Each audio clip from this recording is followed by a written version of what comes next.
is famous or infamous depending on your viewpoint. He's been called everything from a domestic terrorist to a white nationalist, white supremacist, leader of a militia known as People's Rights. Very threatening sounding group, isn't it? He's been called a Captain Moroni, his most fitting title. What he really is a man of God, a beloved son, brother, husband, father, and friend. A man who has and will stand up for the God-given, constitutionally protected rights of every man, woman, and child on earth, who daily teaches and sets the example for us all, whose only true enemy is tyranny and evil. May we all leave here tonight understanding how we may become, like him, a warrior for freedom and liberty, and stand up for ourselves and others in defending our God-given rights. Constitutionally protected God-given rights. Ladies and gentlemen, it is my pleasure to introduce you to Mr. Cliven Bundy.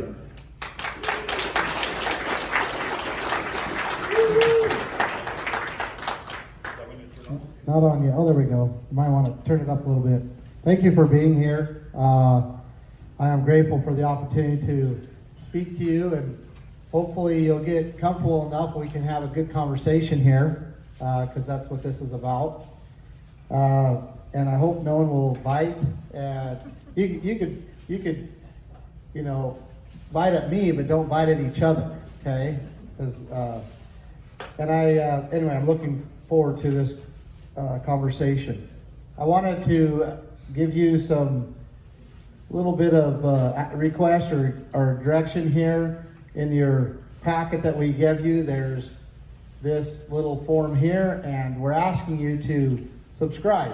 Subscribe, give us your email, and we'll stay in contact with you. It's one thing that we can do all together right here and to communicate. The first line of defense is communication, right? It's the very first thing any military action or any type of political campaign, the very first thing you have to lay out is your communication. So please give me your email. We'll make sure we don't abuse it. We'll make sure we communicate with you what's going on, where we're at. We'll send you videos and different information that you can use for yourself and share with your friends. I've also wanted to announce that we've got Colin Ray coming to the Treasure Valley there in Emmett. He's going to come and put on a concert on the 23rd of this month. That's going to be a lot of fun. We're looking forward to that. Colin Ray is an amazing country artist, and so we're grateful for that opportunity.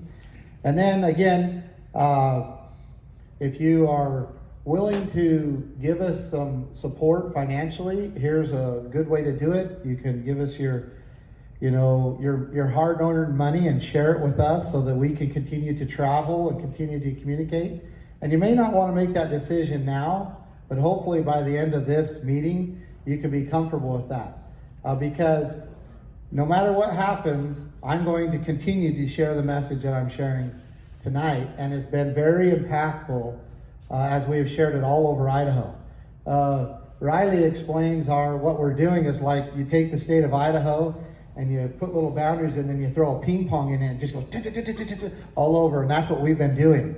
We've been doing this type of stuff almost every night. So thank you for being here. And if you're kind enough to help support us in whatever way, we sure appreciate it. So with that out of the way, I wanted to discuss something. And so, first of all, who's heard me speak before? Oh, awesome. So we've got 3/4 of the crowd in here that haven't heard me speak. So you haven't heard what I've been saying, and each time's a little different because we ask we give opportunity to ask a lot of questions, and so it's always different. But I want to lay a little bit of a foundation here. I'm just going to get into it. I want to ask you what freedom is. What is freedom? And give me your thoughts. Give me your response. I have my definition of freedom. I think it's pretty close to accurate, and hopefully I can convince you if you're not already there of what it is. But what are your thoughts? What is freedom? Right here. So I teach my children that freedom is liberty, and your liberty does not out-trump someone else's liberty. That the only time a crime has been committed is when you've actually violated another person's liberty. Yeah, so that's really good. So you've got the second part of my definition down. Now, what's the first part? Because you said it's liberty, but what is liberty? Yeah, go ahead. Liberty is founded on God's law and nature's law. Okay, I would agree. That's It's what inherent, and it has boundaries and controls. it's inherent. That's right. It is. And so, what is it? I absolutely agree. What is it? What is liberty? What is freedom? Make your own choices. Okay, yeah, to make your own choices and so forth. So I think we've got it pretty close here. So let me just define it. Freedom is the ability to do whatever you want as long as you are not infringing upon another person's rights. And that right to do whatever you want comes from God. But it has a limit, right? It has a limit, and that limit is somebody else's rights. And so let's apply this a little bit. We talk about freedom, let's say freedom to worship. So if we apply it to that definition, freedom is the right to worship however you want, as long as you're not infringing upon somebody else's rights. Would everybody agree with that? And we're supposed to protect that right. In fact, our United States Constitution and our state constitutions are very clear that the government has no jurisdiction over anybody's right to worship unless they're infringing upon somebody else's right to do that, right? So I can't say, well, my right to worship allows me to do human sacrifice, right? That's beyond the limit. I can worship a yellow dog if I want to, and as someone says, well, you might get fleas. I wouldn't say that's a great idea to worship a yellow dog, but I should have the right to do that, right? What about freedom to own private property? Let's apply it. To be able to do whatever you want with your property as long as you're not infringing upon somebody else's right, right? Are we losing that right? We are. Our governments have forgot what freedom is. They've applied it, they've taken their role and purpose different than what our founders set up. And so, the infringement on private property is something that's very serious. In fact, Karl Marx, the founder of communism, said that communism can be summed up into one sentence: the abolition of private property. So that is communism. And it is, because everything becomes common. All the property becomes common, but it's done by the barrel of a gun, not by choice. So, freedom to publish your thoughts, what do we call that in the Bill of Rights? Freedom of the press, right? So to be able to write down what you want, publish it, send it out, that was a death sentence and has been and is still today in some countries, right? To do that. Freedom to travel, to go wherever you want, as long as you're not infringing upon somebody else's right. This is one of my favorite ones because I kind of have an entrepreneurial spirit, and I believe that we need to be free to be able to trade with each other. And what is that? To be able to trade whatever you want, as long as you're not infringing upon somebody else's right. So a willing buyer and a willing seller, right? So if you're willing to buy and I'm willing to sell it, then we should be able to have that trade, and it should be free as long as we're not infringing upon somebody's right. Like I can't, take and sell somebody else. I'm infringing upon somebody. I know these are extreme examples, but I'm just using these to show that there is a limit to my ability to trade, and that limit is infringing upon somebody else's right. And beyond that, there should be no other limit.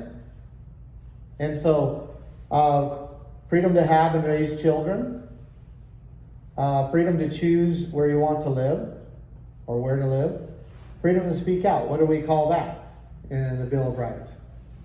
Freedom of speech, right? Be able to say whatever I want to say, as long as I'm not infringing upon somebody else's right. Should have a right to say it. You may not like it, you may completely disagree with it, but I have a right to say it, and that right should be protected. And the protection of all these rights is what protects our own rights. Making sure that someone, even though we don't agree with them, has the right to say it, protects our own right. And if we want to infringe upon somebody else's right in saying that, what we've done is just infringe upon our own, because that's the reality. So, I am going to really quickly, and I'm going to go through this a lot quicker than I normally do. I want to give you a little bit of background of who I am, what makes me tick, because ultimately I'm here for a purpose. I'm here to try to convince you that I'm worth voting for, that I could possibly be your governor and make a difference in Idaho for the good, right? That's my whole reason for being here. So I want you to understand where I came from. I was born in southern Nevada on the Bundy Ranch. I was born to good parents who taught me right from wrong. Also taught me how to, when to compromise, when not to compromise, how to work, what my responsibilities are. One thing that my dad constantly always taught me is that nothing is free. And nothing is free. Even if you got it for free, if you will, somebody had to pay for it. Nothing is free. And I learned great lessons from my father and mother.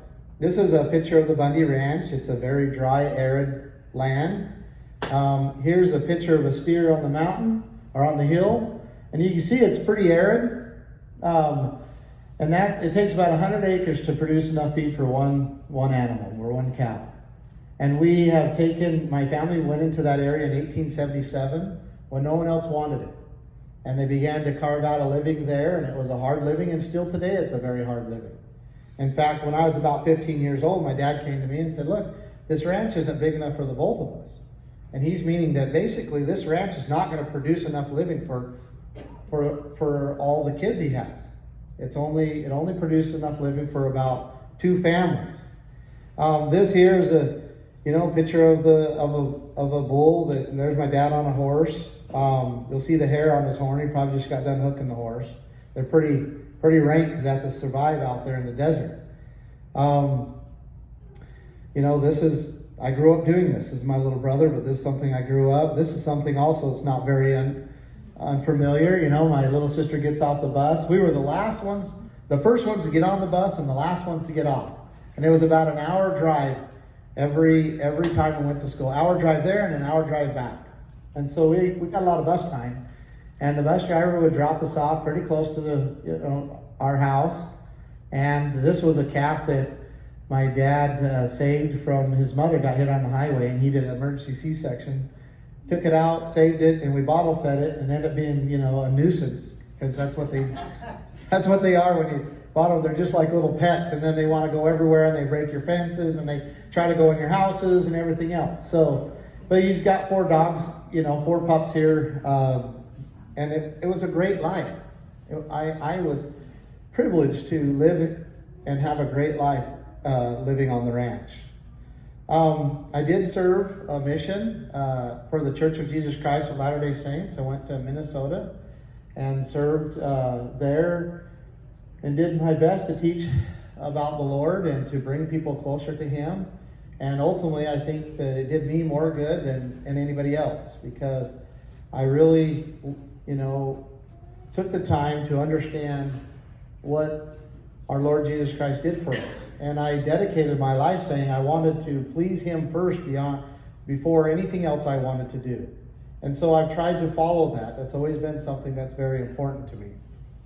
After that, I went to Southern Utah University, went to a little school there, and I started a business thinking that it would put me through school. And my schooling, my master was business management, and the business kind of took over everything, as you know, if you're a small business owner, took over everything. So I had to decide, and I ended up following and going into business. But I was in Cedar City, wondering kind of why I was there. And ultimately, after several years, I found out, because I finally met my wife, and we got married, and then shortly moved out of Cedar City and went to Arizona. And I brought my business down there, which is a fleet maintenance business. Thank you, Wendy.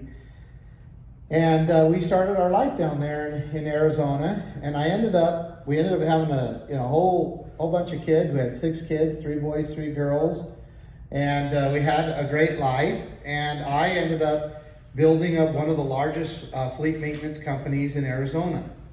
And I am built up a team, and I've hired hundreds of people. I've dealt with millions of dollars of budgets. We built processes and procedures that actually have impacted the industry. And so I, again, want you to understand it. I built this from scratch. I started it, I really didn't know what I was doing. It took me a couple of years to get my feet on the ground, and then we ended up building one of the largest private fleet maintenance businesses in Arizona. And when I was about, 15, 16, 17 years in business, I could see a need for a software for this type of business, because I hunted everywhere and there just wasn't any. And so one of the things my dad taught me is that, if you can't find a job that you want here in the United States of America, then you make your own job. And I thought, I'll apply the same thing with software. So I couldn't find what I needed, what my business needed. And so I put a team together, and we started creating a software for the fleet maintenance shop management industry. And took us about 3.5 years, and my customers were guinea pigs, and my employees were guinea pigs, and my office staff was guinea pigs, and we all were testing this software and working with each other on it, and it ended up being a really great effort. And we ended up building this really awesome software that made a huge, huge difference in my shop. And it was such a good tool that we decided that we would start selling it to other shops. And now it's one of the leading fleet maintenance shop management softwares in North America. And so I do have an entrepreneurial spirit. And I've been able to, take ideas and thoughts and people, build teams, and go towards a direction that we all want to go, that ultimately ends up being good for a lot of people other than just ourselves. So my life at this time was really, really pretty good. And I thought I had figured a lot of things out. It was the first time in my life that I had both time and money. Because usually when you have time, you have no money, right? And when you have money, you have no time. So I began to pray and ask the Lord what I should do with my extra resources. And as many of you know, I'm going to skip along here a little bit, get to where I need to get to. As many of you may know, this happened.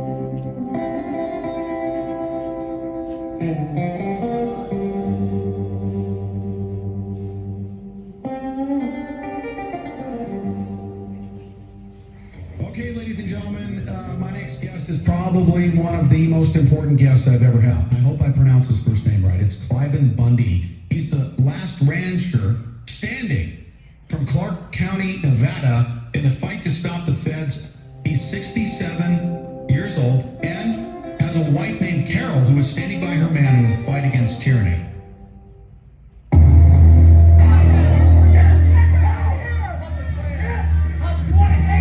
This is more than a simple story of a Western rancher standing up against an abuse of power and use of overwhelming force by the federal government.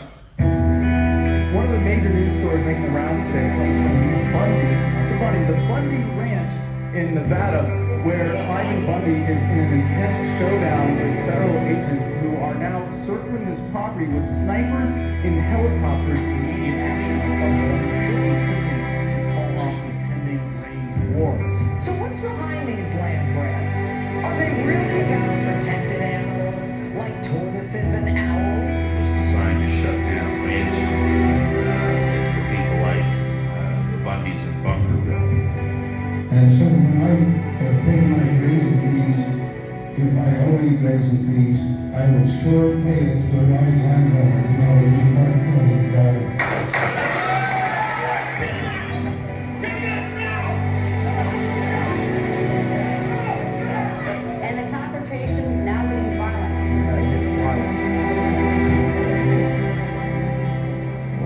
if this is what America is, we do need help. We really need help. We're bringing out the latest from the Bundy Ranch, where the militia has arrived to support Cliven Bundy in his standoff against the federal government.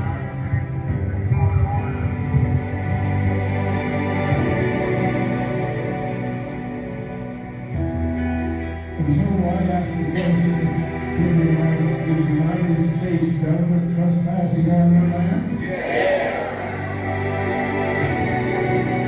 So these people who hold themselves out to be patriots are not. They're nothing more than domestic terrorists. This is the road I grew up on. This is the road I grew up on. What are they doing in the background? That's all we want to know. I love you people, and I love this country, and I love freedom and liberty.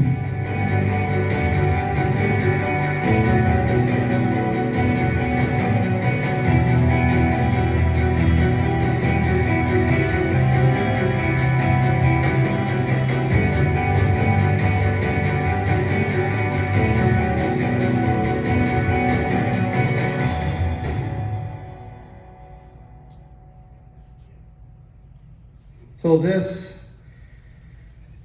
really, I mean, I don't know the best way to say it, but it pretty much, it rocked our world. It turned our world upside down. My family had been ranching in that area again since 1877, now almost 150 years. And ultimately the federal government wanted to make an endangered species mitigation area out of our ranch for the desert tortoise. And my dad wasn't willing to yield to that. He knew what his rights were. He understood them very clearly. He understood the authority that the federal government had and knew they were far outside the bounds that the Constitution had placed upon them. And he was not willing to yield his rights and his heritage and his livelihood to this action. And it became much more than a bunch of cattle in the desert. It became much more than just fighting to be able to raise cattle in the desert. It became about freedom, about liberty, and about what was happening to the rest of the country. We just were able to see it first. And so, and when I say that, ultimately what I'm saying is that the rights that we clearly had, even deeded with the state of Nevada, that were very documented, that had been in our family for many generations. We had a government that was supposed to protect those rights, now claiming that they owned them, and somehow they were just granting us privilege, and that this privilege was now over. Well, that is exactly what is happening to all of us now. That is exactly what's happening. Whether we're talking about, our right to choose what we wear over our faces, or what we put into our bodies, or whether we go outside our house or not. These are things that the government doesn't have jurisdiction over, that they are saying that they do. That somehow there are rights that God gave us, not government, and somehow they are claiming them. And so there's a huge question here. Who does rights belong to? And I think you know the answer to that, but that is what the question that they don't understand. And we're going to talk a little bit about that. But ultimately, they did end up coming to the ranch. They locked it down. They sent 213 armed federal agents, surrounded our home, snipers on the hill, threatened us that if we resisted in any way, that this would be another Waco or Ruby Ridge.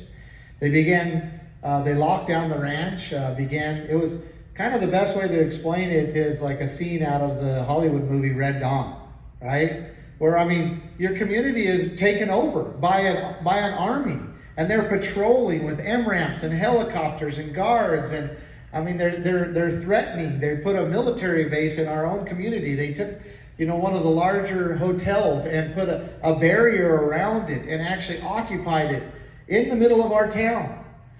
Convoys running through town. That's what the situation was. And they began to kill the cattle from the helicopters and running them to death, separating the baby calves from their mothers, leaving them out in the desert to die. If you want, I'll show you a little bit of video of this. I'm going to fast forward it though. I can. Hang on. Let let me get to it. First choice. I think I can fast forward it. Let's see. If you notice right here, just kind of, you can see snipers up there on the hills right there. There's 4 of them. I'm gonna have to escape this. I don't, this video is too long to show you the whole thing, but I'm gonna show you a little bit of it here. So right here is actually where they body slammed my Aunt Margaret to the ground. Tossed her down. And then a federal agent is talking here. Right now, we're not killing cattle. That's We're not killing cattle. You don't know that. That was the whole reason why. I will tell you right now, we're not killing cattle.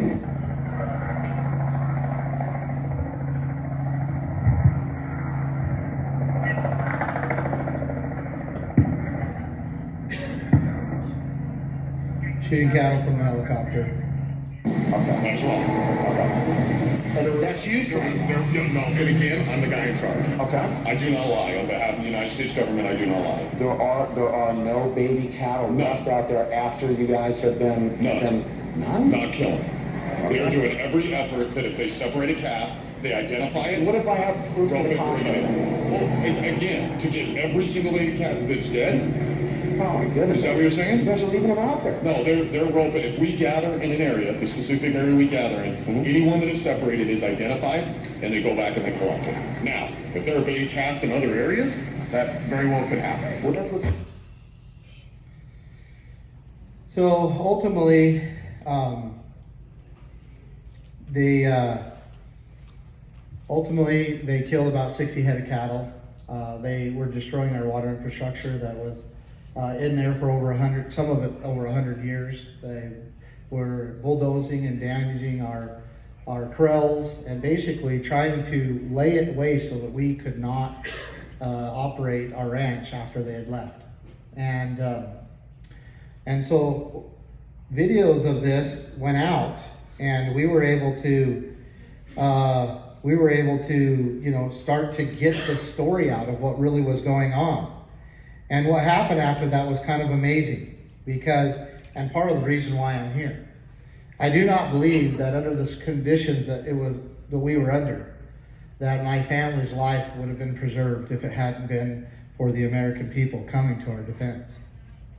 And ultimately, people from all over the country came and said that what was happening here was not acceptable, that they would not allow their government to act this way.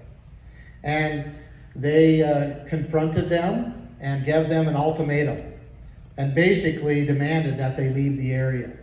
And we watched an entire convoy of 107 vehicles leave the area. Here's a picture of it actually from one of the agents. And this is only, if you look at the freeway up there, you see the freeway? There's a convoy, a line of vehicles all the way to the freeway. So this is only about 2/3 of the way through, and you can see how many vehicles, just 2/3 of the vehicles that were there. This is an operation for a family in the desert. All right? We spent over $6 million on this operation. And then shortly after that, I moved to Idaho. I was looking, here I went from having a great business and family and everything seemed to be controlled. I went from that to literally being thrown in the limelight, my entire family. And we didn't ask for it, and we didn't want it. But we were thrown in that world, and we had to respond, and we did the best we can. But I felt like I needed to come to a place where I could raise my family among people that understood liberty. And I came to Idaho. And I knew and understood, at least at some level, of what was going to come, because I could not believe what happened there.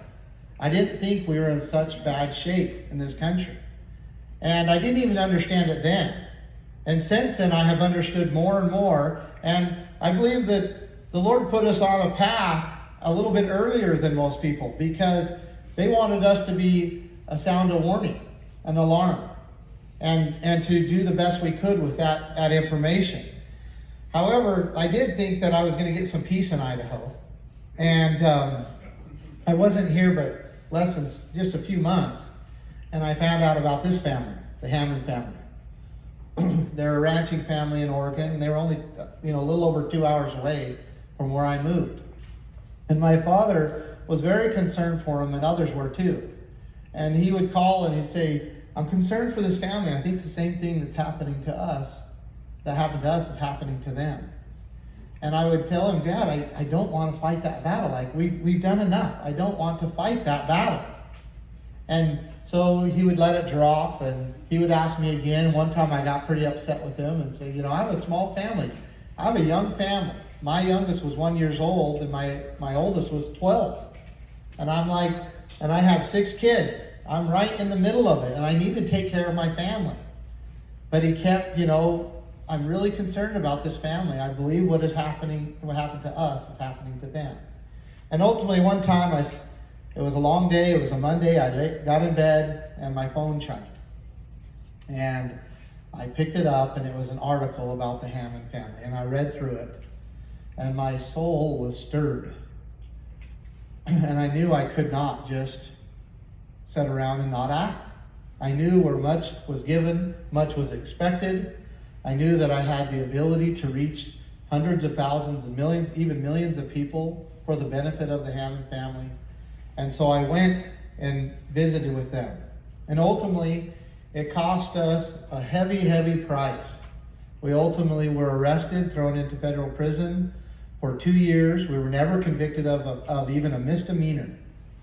And finally worked our way through 2 major federal trials and walked out of the federal courthouse without any conviction of anything. But half of that time I spent in solitary confinement, and never once was I able to even have any physical contact with my family. So it was a very, very difficult time. But ultimately what it resulted in, we brought enough attention to the situation, international attention. And through this, there was a tremendous amount of political maneuvering and so forth. And ultimately, we were able to get a pardon for the Hammonds, and they were able to go home to their family. And I'm still grateful for President Trump for pardoning them. Now, President Trump only pardoned 17 people, and 3 of those 17 people I advocated for: Dwight and Stephen Hammond and Phil Lyman. And so it worked. We paid a heavy price, but there was a little bit of justice in the end administered. And so, thank you.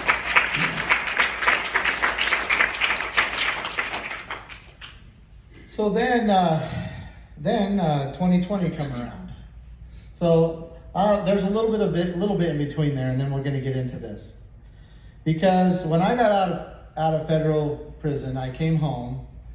Like I said, I not even convicted of a misdemeanor. They spent $100 million trying to prosecute my family. We went through 2 major federal trials in Oregon and Nevada. We beat them both times. Beat them bad too. And it was only, through the grace of God that happened. We're just a little ranching family. We didn't have the resources, but the Lord wanted us to win and gave us the advantage, and we were just open enough to understand what the Lord would want us to do and follow that. And He guided us through that process. And we beat the most powerful government ever known to man with the largest, most powerful legal team ever in the history of this country, with the most resources and the most money they've ever seen. And this little ranching family beat the federal government in their own court, and we did it not only once, we did it twice. And so I came home and I wanted nothing to do with government. Nothing. No, I did. I had spent, the things that we had gone through while we were in there were tremendous, because they were trying to break us so we would take a plea deal, because we were beating them. And they knew that if they could break us down, take our, any patriotism that we had, any ability to, want to fight, if they knew that they could take that away from us, that we would accept a plea just to get out of prison in 20 years. Because our minimum sentencing was 106 years, each of us. So they were trying to destroy our entire life. Well, and I always tease 106 years, I was 40 at the time, and I was like, so, are they going to want the rest of it after the resurrection? So anyway, we beat them. Come home, I didn't want anything to do with government. All I wanted to do is take care of my little family and be left alone. And that was the attitude that I had. In fact, I even refused to register to vote. I even refused to vote. I just didn't want anything to do with it. And then 2020 came around. And I realized that they weren't going to leave us alone. They were not going to leave me alone, my family alone. They were not going to leave the people of Idaho alone. They were not going to leave us alone. And the very same patterns that I saw that went on with my family in prison and all of that, I began to see that in our own government here in Idaho, and in our national government and in world governments. And it was very obvious to me what was going on. And so many of you might know, from the very beginning, I called COVID what it is now, what we all know now. I called it a spade from the very, very beginning. And I was so vocal about it. I organized a network that we called People's Rights that now has close to 65,000 people in it. And we began to push back. And we began to push back saying, these are our rights, they're not yours. You cannot be the one to tell us whether we leave our houses or not. That's right. That's our decision, not yours. And that's what I began to do. And I was able to do that, and I was blessed. And we really made a difference in Idaho. And I'm going to talk about that at the end. But let's talk about what happened in Idaho, because it's not just what happened, it's still happening. And so I want to convince you, if I can, through evidence, because that's the way that people that want truth believe something, right? They see evidence, their spirit will testify to the truth of it, and then they will believe it. So I'm going to try to go through that process with you. And I want you to challenge what I'm saying. If you have a question, hold it till the end, but I want you to challenge what I'm saying, and we could discuss it. All right, so Idaho is in a battle for its conservative soul. And a lot of the reason is because of this man and his friends. And I'm going to talk about just a little bit about what he did. Because Idaho was the first state to arrest people for attending church. Imagine that. I mean, the very first line of the First Amendment in the Constitution protects the right to worship. And the Idaho Constitution, I love to read it, so if you'll be patient with me, in Section 4, it says, it's titled Guarantee of Religious Liberty. So I want you to ask, what are these officers doing? They took an oath to this. They took an oath to the U.S. Constitution and to the Idaho Constitution. So how do they in any way correlate these two things together? Guarantee of religious liberties. The exercise and enjoyment of religious faith and worship shall forever be guaranteed, and no person shall be denied any civil or political right, privilege, or capacity on account of his religious opinions. And then we go to one of the last sections of the state constitution, Idaho State Constitution, 19, and it says this: it is ordained by the state of Idaho that perfect toleration of religious sentiment shall be secured, and no inhabitant of said state, that would be Idaho, shall ever be molested in person or property on account of his or her mode of religious worship. Always trust in chariots and others trust in horses. This is the pastor. Moscow.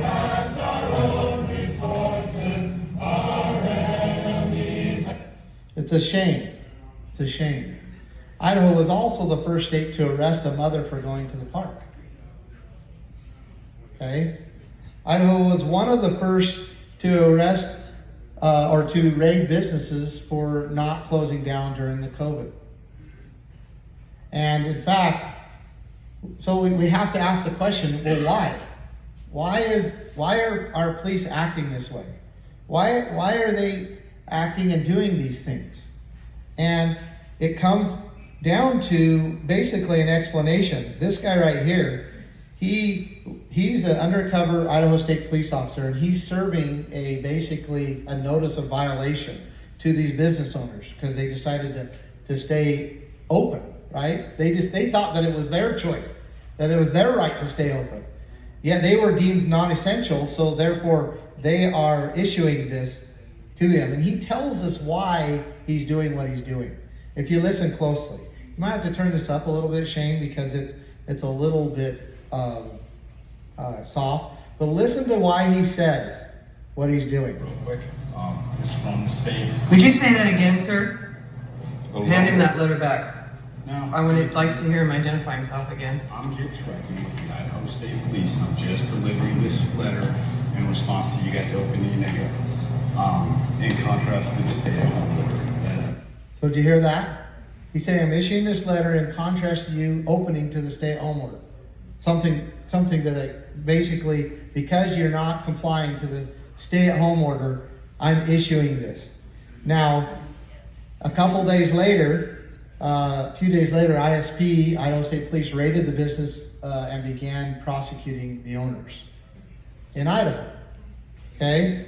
So, again, why are they doing it? Well, they tell us why they're doing it. They're obeying the orders of this man. That's what they're doing. And it's in contrast to the Idaho Constitution, very clearly. It's in contrast to the United States Constitution, very clearly. But yet, somehow, they have put his order above their oath of office.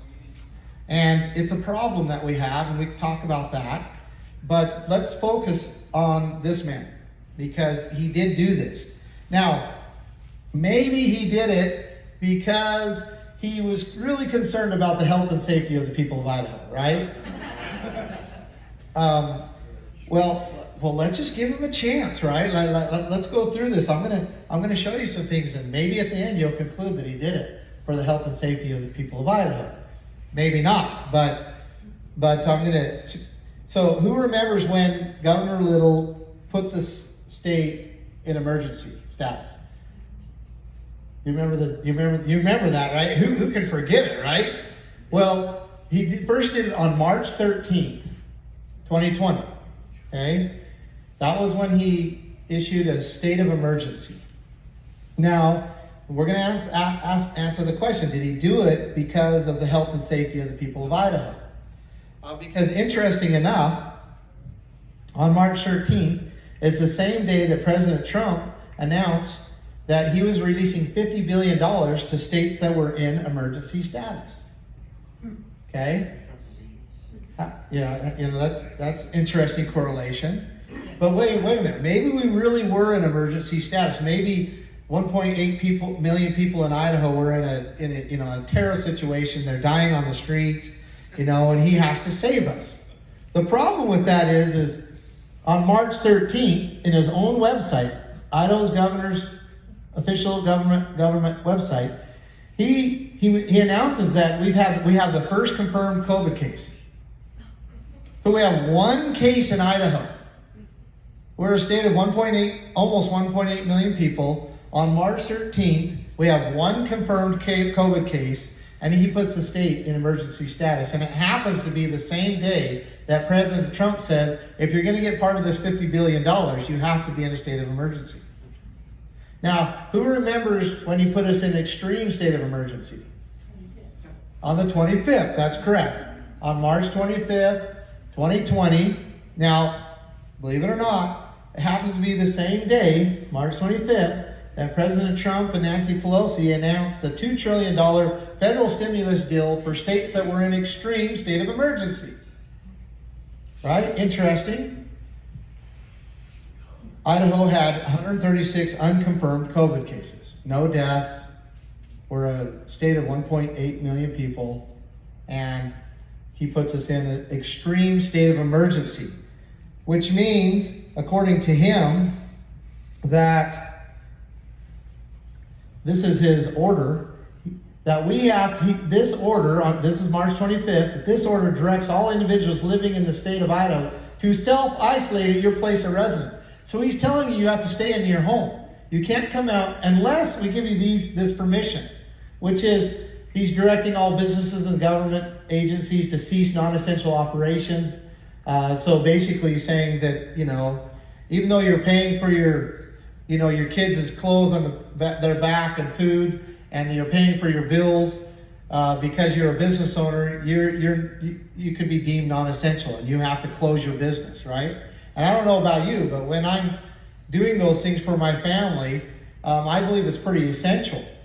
And he's now saying that, hey, if we deem you a non-essential business, you have to close your business. He's saying that he's going to prohibit all non-essential gatherings of any individuals. Well, wait a minute.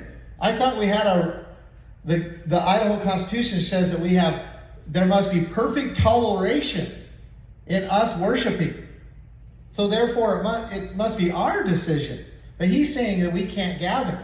And in fact, he's sending the Idaho State police officers to arrest people, and other officers to arrest them for having church. For ordering the cessation of all non-essential travel, that you can't travel without their permission. So this is just a little bit about what he must think about the rights of the people of Idaho. Now, maybe that's all he did, right? He just claimed that something didn't belong to him, and he used emergency powers that really were not justified to use, and he used them incorrectly, by the way. But maybe that's all he was doing, right? Well, let's look at this. Let's look at the motive behind what he's doing. Like, why is he doing it? We know looks like he's doing it for money, right? Not for the health and safety of Idaho. And he begins to tell us a little bit here in his own orders what he's doing.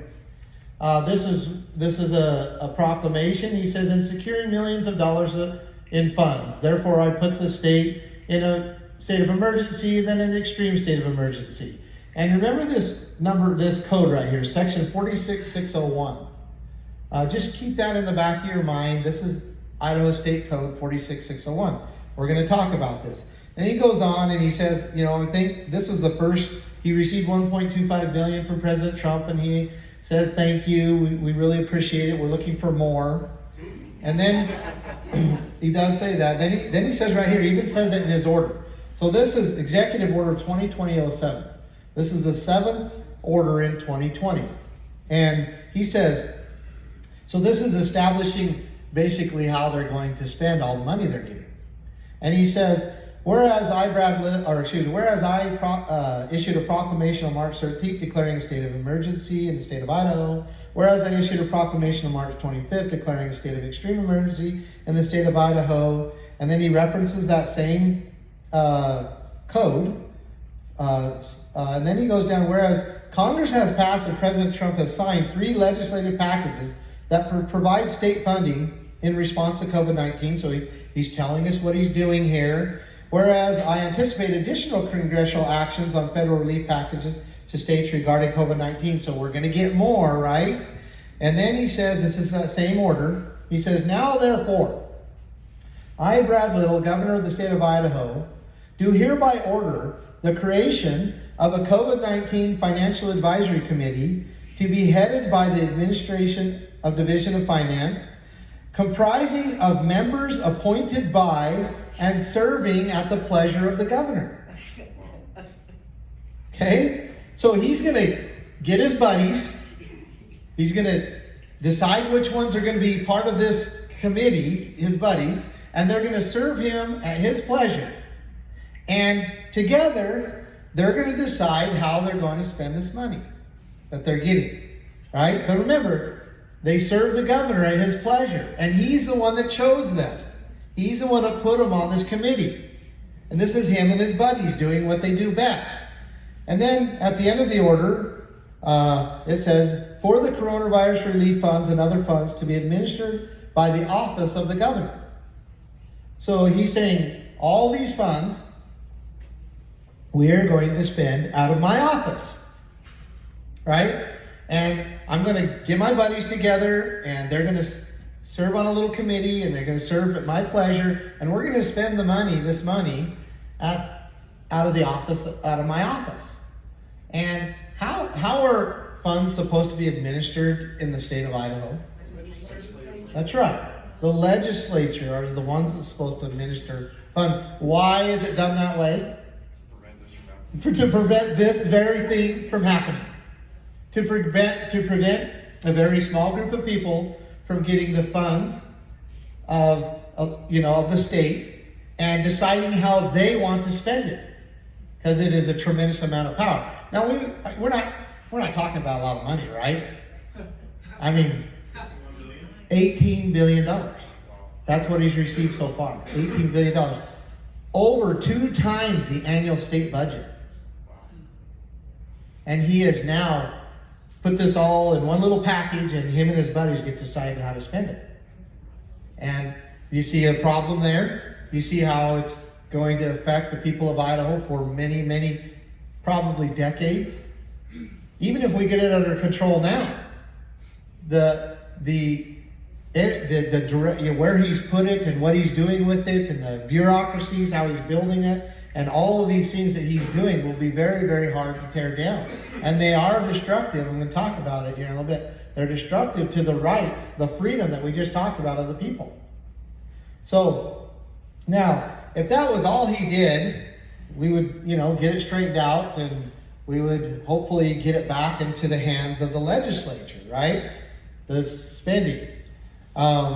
We could send the money back to the federal government and say, we're tired of your telling us what to do for money, because remember, every bit of this money come with strings. And Governor Lill agreed to force the mandates down upon the people that we're facing. And every money he gave, all the money to the hospitals and all the corporations and all the health districts and all that, all this money went to everyone, and all of them had to agree to push the federal mandates down upon the people. That was the agreement. That $18 billion did not come without strings. And that's how we are being controlled right now. And it's through the governor, and particularly the office of the governor. All right, and I have a bunch of things that I can share with you about that, but I probably don't have time, because I want to continue to show you these things. Because remember that code I told you about, that Idaho statute 46601? Well, here it is. You'll see here, Title 46, Chapter 6, 46601, authority of the governor. He used that to push this emergency powers. Now, if we go down to 2, it says, during a period of state of extreme emergency, the governor shall have complete authority over all agencies of the state government. What? The governor shall have complete authority over all agencies of the state government, including all separate boards and commissions, and the right to exercise within the area of the state all policing power vested in the state. Oh, so what did he just do there? Yeah, what do we call it? Some would say he made himself king, some would say he made him a dictator. What's that? Boss hog. Boss hog. He just turned into boss hog, right? Yeah. And this isn't a hyperbole. We're not saying the dictator to to excite people. I'm showing you what he did. I'm not like saying something he did, although I'm making it clear. I'm showing you what he did. He took all this money and consolidated it into his control and power. And then he took, through emergency statutes, all the powers of government and put it under his control. And we call that a dictatorship. That's right. That's by definition. That's not me trying to excite anybody. This, by definition, is what he has done. And in fact, it is contrary to our Constitution, both state and U.S. Constitution. And in fact, our founders even knew that this was going to happen. And I want to show you how I know that. Because if you go to Article 4, Section 4 of the U.S. Constitution, it says something there that it gives some responsibility to the United States government. Because this is not, what form of government are we supposed to be, that our founders and our state and everything is supposed to be? It's a republic, but not only that, a constitutional republic, right? It's a republic, but it's a constitutional republic. So that's what it is. And our founders called it a republican form of government. That's what they called it.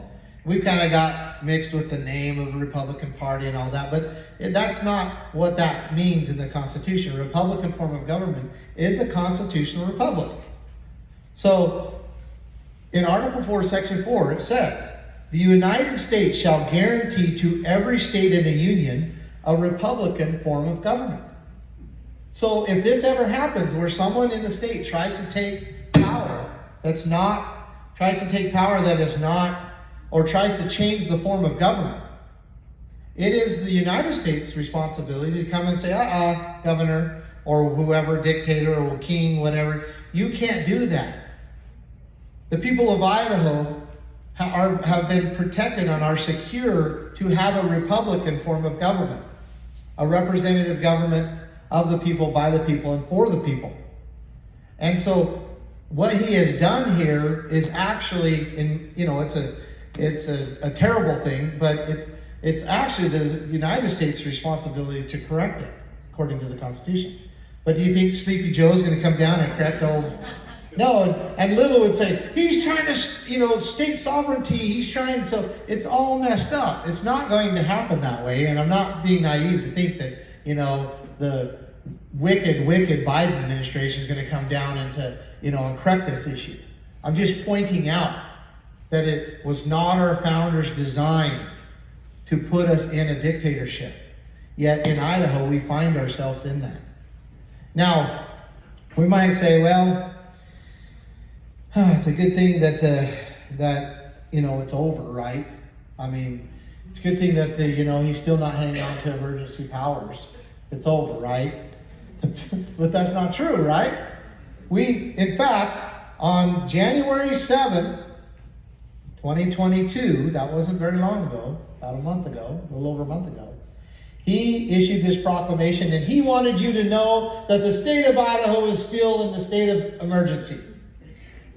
Right? That the state of emergency described in 46-1008 Idaho Code exists in the state of Idaho. And in fact, I'll just show you something real quick here, if you bear with me. I think I can find it pretty quick. Right here.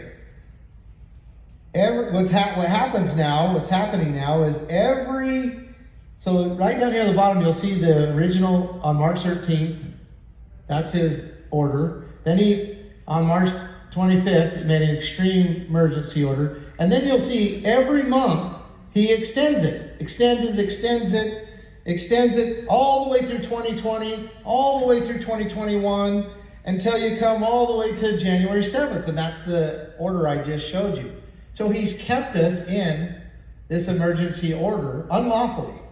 Because I'll show you something again here that I think you might find interesting, because here, I've got to get it, right here, is the law, the 46-1008. I already talked about the other one. And it says here that no state of disaster emergency may continue for longer than 30 days, unless the governor finds that it should be continued for another 30 days, or any part thereof. So, that's right. That's right. The longest that we can be held under this is 60 days. That's it. 60 days. And I didn't make the law. I mean, people made the law a long time ago, and they said that they believe that there are some cases where the governor needs to act immediately to protect the rights of the people. And so we're going to give him the ability to create an emergency, but he can only hold it for 30 days, and then if it continues, he can only hold it for another 30 days. And then what is he supposed to do? What is he supposed to do during that 60 days? What's that? Try to fix the problem. Well, fix the problem, but he does not have power beyond that. Beyond that, he's supposed to call a session of our legislatures. And then they go back to a Republican form of government, and they start dealing with the issue, right, as our representatives. So we get back into a Republican form of government, a constitutional republic. And in fact, it says the legislature by concurrent resolution may terminate a state of disaster emergency at any time. And you know why they haven't done that? Well, I have some fun pictures here. Because Comrade Boston told the governor that he couldn't, that the legislature can't convene without the governor's permission. And the governor told the legislature, you can't convene without my permission. And so the legislature says, oh, we can't convene? I thought we were an equal branch of government. I guess we can't convene, you know? We have to get permission from the executive branch in order to end the executive order. How much sense does that make? So, I gotta get back over here because this can get really exciting here. Do you want to trade me mics? Yes. Okay. All right.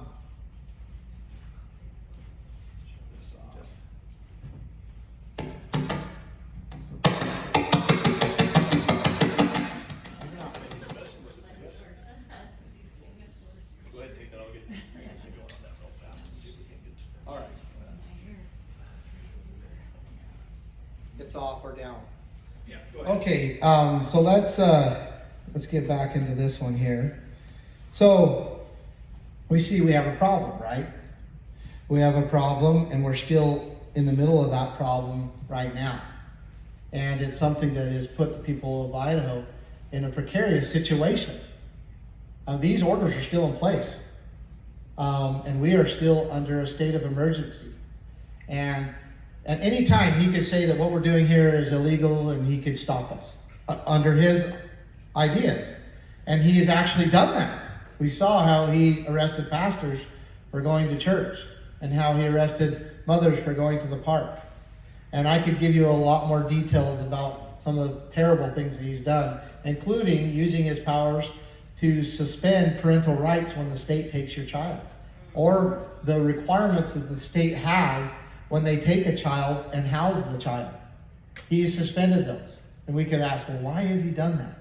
We know that Governor Inslee, and he's followed everything that Governor Inslee has done in Washington. We know that Governor Inslee has set up emergency children's quarantine centers. And he has been very clear why, so that the parents do not comply and they need to be isolated, they can take the children. And so, you know, he hasn't gone that far, and we're going to talk about why, but he has certainly legally set himself up to do those things. And so we are in a precarious situation. And I want to talk to you about it. I want to answer your questions. I want to discuss this issue. And I want to open it up to a conversation. And just so you know, I'll answer any question you want. So, but you might have some thoughts about this, you might have some concerns, you might have some information. Now's the time to share it. And then if you have other questions for me, I'm more than willing to answer those questions. So, what are you thinking? What are you thinking? This is being live streamed. If you just hold your hand, I will bring you a mic. Yeah. Let me know, what are your thoughts? What are your concerns? What are your questions? Where, right here in the, right here. Maybe. Well, this needs to be stopped and people need to stand up. Here, you want me to share mine? I'll share mine. Well, this is a concern and people need to, speak out and quit being lazy and quit just following what everyone else is doing, thinking that this thing will just go away and everybody else is going to take care of them. They don't want to get involved in politics. No, people need to stand up and they need to actually start speaking out. Kind of similar to your ranch experience. That is the solution, right? That is the solution. Let me show you something actually on that matter. I think you'll find this interesting. So we did a survey. This was in August 2021. I'm running this campaign and I'm wanting all the good information I can. So we constantly are polling, constantly surveying.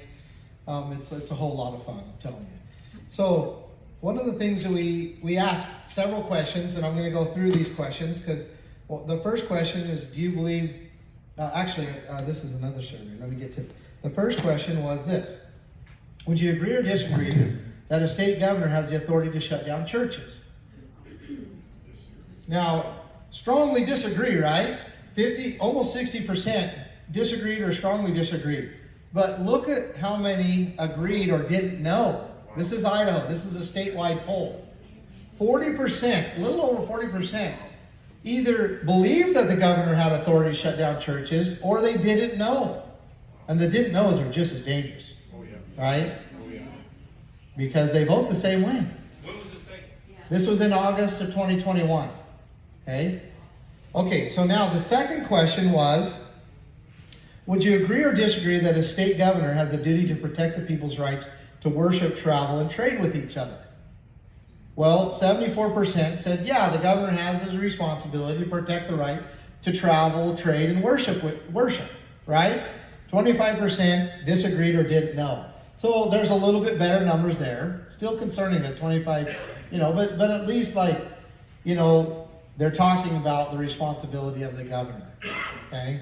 Now, the third question was basically, out of the 3 top governor candidates in Idaho, who do you believe that would be most willing to protect the right to worship, travel, and trade? And I think you're going to find this very interesting. Out of the top governor candidates in Idaho, who do you believe would be most willing to stand up for your right to worship, travel, and trade?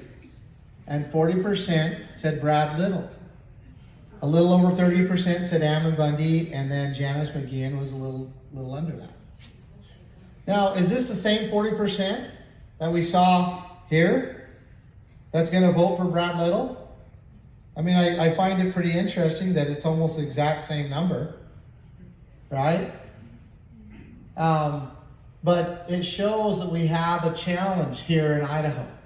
Because what's happening is these people, they either don't know what Brad Little did, which I think is the majority of them, or they agree with what he did. And, both are very dangerous. Very, very dangerous. Because what do they do when they go to the poll? They check off Brad Little. He's the incumbent. He's got an R next to his name. I think he's been a good guy. I mean, the media tells us he's a good guy.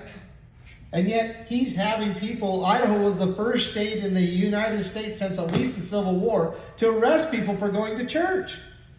We were the first state to arrest a mother for going to the park with her children, to raid businesses. Governor Little was the first, who knows what hydroxychloroquine is? Anybody heard of that? Yeah. It's now pretty much proven to be a useful medication for COVID, right? They're even starting to accept it in the mainstream. Well, guess who, of all the states in the United States, guess what governor outlawed the use of hydroxychloroquine for COVID first? Brad Little. March 19th, 2020. I thought it was a novel coronavirus. We didn't know anything about it. Well, what is Governor Little outlawing the use of hydroxychloroquine? It wasn't even a national issue or a topic yet. And yet, he is outlawing the use of something that is supposed to actually, which has been proven now, to be a useful tool to fight COVID. I mean, and yet people believe that he is the candidate in this race that is would be most willing to stand up for their rights to worship, travel, and trade. So we have a challenge. That's why I'm doing what I'm doing. Because I am trying to educate the people of Idaho enough where they will not vote for these people anymore. They will understand what's happening. So don't you need to bring some new issues to the table that maybe nobody's talked about before in order to, offset these very divisive conversations? Well, yes, and I do that, and we are going to talk about that. However, I have a duty to make sure that people understand what happened, so that they can make a choice. And so, yes, you're right. And I do want to talk about, my Keep Idaho plan, eliminating property tax, taking back our lands, and why those things are important. Truly getting rid of abortions. Those things I do want to talk about. And I want to shore up that I will accomplish these things. I will fight for these things. and how it's the state's duty to do that, not just some ranching family in the middle of the desert. So yes, so question right here. What influence do you feel the National Governors Association had in Brad Little's decisions? I love that question. Thank you. We have a very informed person right here. So there is a National Governors Association. Brad Little is part of it. And they have been very influential in governors across the United States, including Governor Little. They even issue resolutions that they will go back to their state and enforce them. This is what's going on in this Governors Association. Factually, what we see and what you can go back and verify is that we would see, like, mostly Governor, because we follow Governor Inslee, he would do something, Brad Little would do it right after him. Like, he would do it, and it was just, we knew exactly what Brad Little was going to do during these times because Governor Inslee would do it just a few days before. And so we know that Governor Inslee is part of this association, and we see, then what we saw all the governors all over the United States doing the same thing. And it was almost like they were on the same email chain. And so, you know, that is a fact, and that's a great question. Yes, right here. Okay, so how do you plan on getting past the rigged system that supposedly even President Trump gonna get past, the 2020 thing, on top of the naive mindset of many Idahoans? I mean, it's just we would definitely vote for you, by the way. I don't know. I don't know. Will you help me with that? So, no, that's a great question, and a question that a lot of people have. But I assure you, I talked to the Secretary of State, and he says there's no issue with voting. Okay, election integrity is solid, he says. What I only have the power that I have, right? And so we are going to wield the power that I do have. Make sure we have representation and poll watchers at every poll. Also, we are building a campaign software. We built it, but we're adding to it where people can report live any issue that they might see immediately. If they see something going on at a polling, or if they know, they can report it immediately. And election night, we'll have attorneys on staff, computer forensic personnel on staff, and a direct line to the Secretary of State. So we can receive live, real-time information and report it to them saying, this is happening right here, right now, you need to go correct it. And then also we have the information and the data, already contained where we can start to resolve these issues immediately. Not 2 hours, not 2 days, not 2 weeks, not 2 months, not 2 years, right then. And so we're going to be very proactive with that. Some of you may know, I'm already heading off a lawsuit against Ada County Clerk because they made an election mistake in the Meridian election. They printed the ballot wrong, and it cost the conservative the seat. And so I'm already doing that, being very proactive in that. It takes a ton of energy, and I need people's help. That's why I need you to donate, or if you live in Meridian, which I doubt there's very many people here that live in Meridian, but if you happen to live in Meridian or you know someone that does, they can actually join the suit. And we've got about 100 people that have joined that, and we are going to, put a lot of attention on what happened there through the courts. So that's kind of a long answer, but I'm being very proactive. So, right here. Yeah, Mr. Bundy, can you go back to that graph you just showed? The one with the 40%? Yes, sir. Okay, this one right here? Yes, sir. Okay. So given, I would say, Idaho's social political climate that we've been in for the last 40 plus years, going to look at I don't think you're going to sway anybody in the blue column. So Very few. You look at how much Janice has, how much Ed Humphreys has. Throughout your presentation, you've done a great job delineating yourself and how you differentiate yourself from Little. But it seems like Janice and Ed Humphreys are acting as a Ross Perot as he did in 92 and 96. So I don't think you're going to dissuade anybody in the blue column but you need to pull people from Janice's column and or people supporting yourself, or supporting Ed Humphries. So my question to you is, how do you delineate yourself from Janice and or Ed? Because that's where you're gonna win it. It's not pulling people from the blue. It's pulling from the other two candidates. Yeah, so this, what was your name?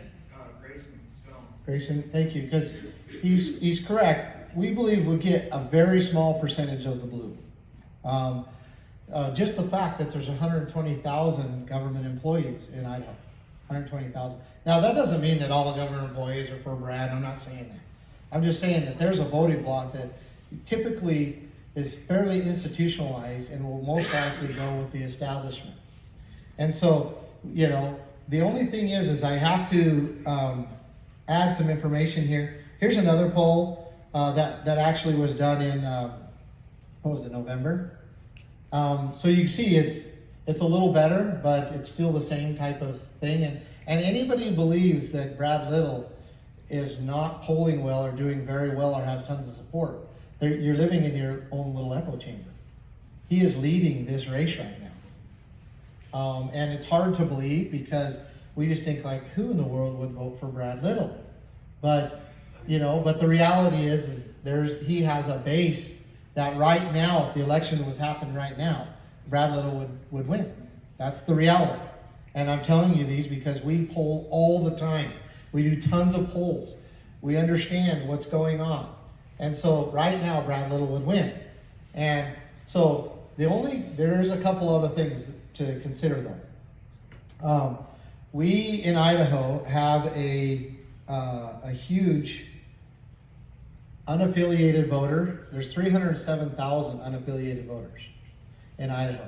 We also have about 150,000 people that have moved from California. And they're very, very concerned, not all of them, but majority of them are very concerned about that Idaho is going to end up being like California. So they're very active.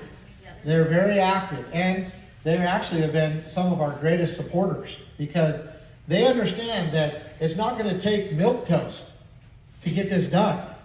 Like, it's going to take somebody who's going to take the bull by the horns and tackle it.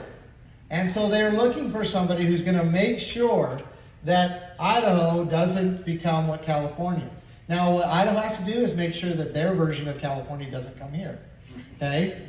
And so that's a challenge, and we have to educate them that, you know, even the most conservative part of California is the most liberal part of Idaho. We don't want any part of it. Okay? So we're not talking about, I'm showing you a piece of the pie, but I'm only showing about half of the pie. And we have to convince the other half to come and vote and to support. So our job is not over. And that's why we're doing what we're doing. That's why we're very, very, very active in our campaign, right here. I think the support for Little is there because people don't know the truth. Yeah, and that's what we're doing here. There's, you know, 3/4 of this room raised your hand and said, you've never heard me before. Well, you probably haven't seen this material before. You kind of knew a little, maybe Phil, or maybe some of you haven't at all. I just showed you what Little is doing, and I just showed you a little piece of it. But enough to be very, very concerned for our liberty. Because this is not the form of government that we have enjoyed in our life. And it's not the form of government that our children are going to live in and be free in. It's not. And so we must correct these things. Idaho must become a refuge from the outside world. We must become a place where people that love God, that want to work for their living, that want to worship how they decide to work, travel, trade, all those things, that they are protected here. Even if they're not protected outside the state, they're protected here. We must become that so that we have a place to live and be free, and our children have a place to live and be free. And under the actions of what our current establishment government are doing, they're going to destroy that. In fact, I can show you figures by those who are moving in, the ratio, and by those who are voting, because the Democrats outvote us in the primaries 3-1. And I can show you how, if it continues the way it's going, statistically, if it continues, not get worse or get better, that in 4.91 years, the Democrats will control the Idaho elections. That's just why? Because Republicans don't get out and vote. That's right. Conservatives, I should say conservatives, don't get out and vote. So that's the reality. Okay, right here and then right. So I'm going to go here, here, here, and here because you've already asked the question. So you're at the end of the line, but I want to hear it. So right here. Hey, Mr. Bundy, Carlos Vera. So I think what a lot of this comes down to is education. People aren't educated. They don't have the access to a lot of the information to sell through it themselves. Should you win the governorship, how do you propose educating Idahoans and making sure that we have the information needed in order to make confident and sound decisions going forward, who we vote for, and also the kind of attacks that are aimed at towards Idahoans and taking away their fundamental rights? So that's a great question. One of the things that I've been asked, well, what would you have done? You know, you want to be critical of Governor Little and what he did to COVID, and you know, I think, yeah, I do want to be critical because I completely disagree with what he's done. Yeah. But like they say, well, what would have you done? Well, I would have played the role of getting accurate information to the people. Right. I would have informed the people, give them the information, and let them govern themselves. And that's what I would have done. And I would have made sure that the hospital's numbers were correct, that the COVID, numbers were correct. I would have made sure that those things were correct. I would have set up a system so that the people of Idaho, no matter what they believe, whether they believe that, they're a man when they're a woman, or if they believe that, their rights come from God, whatever they believe, that they can rely on that information to make the decision themselves. A business owner can decide what they're going to do with their business, right, themselves, because they have accurate information. And it would change the dynamics of Idaho would have been changed, and also it would have been the example for the rest of the country. That's what it would have done. And that's also what Idaho needs to be. It needs to be example to the country of what freedom and prosperity are. Good. Thank you. Okay, we have a question right here and then right here. I've heard you on the radio before, and I appreciate your message. I learned so much tonight from the video or the slide that you've shown. Just goes to show me, once again, that Little, Wasden, and that group are not scared of us. They don't care if we find out. So now that we as a group know, what are we going to do? Well, once you know, you have to make it. You have to act on it, or you become accountable to it, right? Yeah. So, be accountable. Folks, can I just go ahead. It's not up to him. Right. It's up to you. Okay? Exactly. He's got to go out and tell his platform and explain what he's about and share the truth. But he's not going to get himself elected. We have got to do more than show up, clap, and say, great job, rah, rah, love you, go get him. We got to get off our tush and get out into the public, and we've got to share this information with everybody else. And look at this room. If everybody brought 2 people with them, we'd be packed to the hilt. We got to start bringing people, got to start getting people involved, and it's up to us because, as we know, nobody else is involved. They're sitting at home, and they're not here tonight. And if we don't start putting the pressure on our fellow citizens, 4.5 years from now, we're going to go, how the hell did we end up blue?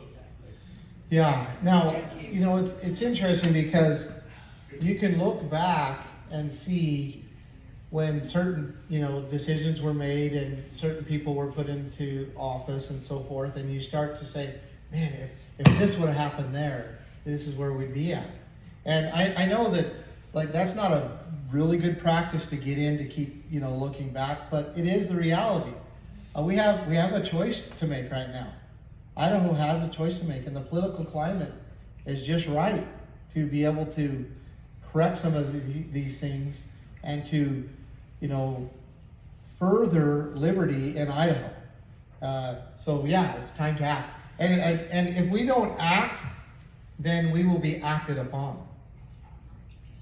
That's the reality.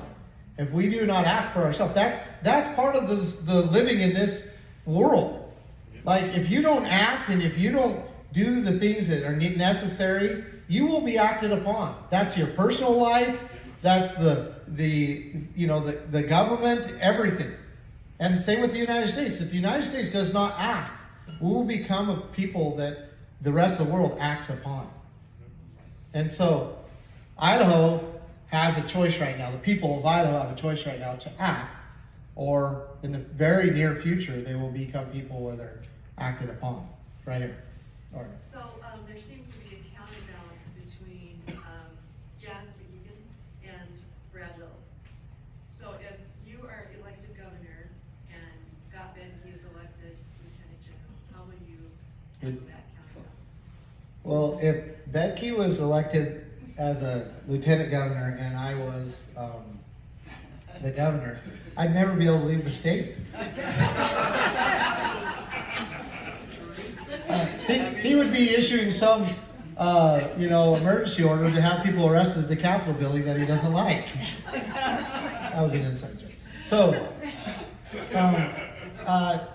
So Janice has, as a lieutenant governor, there's very little power, right? The power that a lieutenant governor would have is basically to be able to wield some political movements, get the legislature to act, get the people to stand up. And that's why I've been pretty unhappy with what's been going on, especially even with the legislature. The legislature is the one who balances the power to the governor. We see that. The Constitution is supposed to be held, in control of the governor.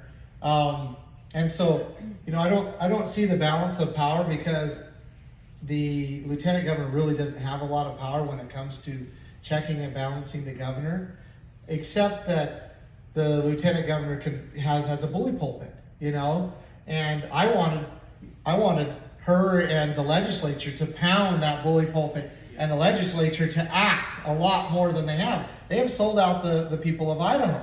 Well, I just my understanding that the lieutenant governor is the president of the Senate. Isn't that correct?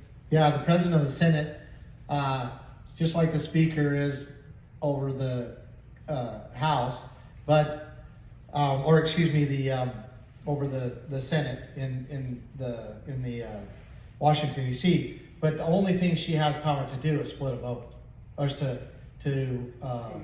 not a split a vote, but to vote on a tie. Excuse me. So they don't have a lot of power, other than it's in name.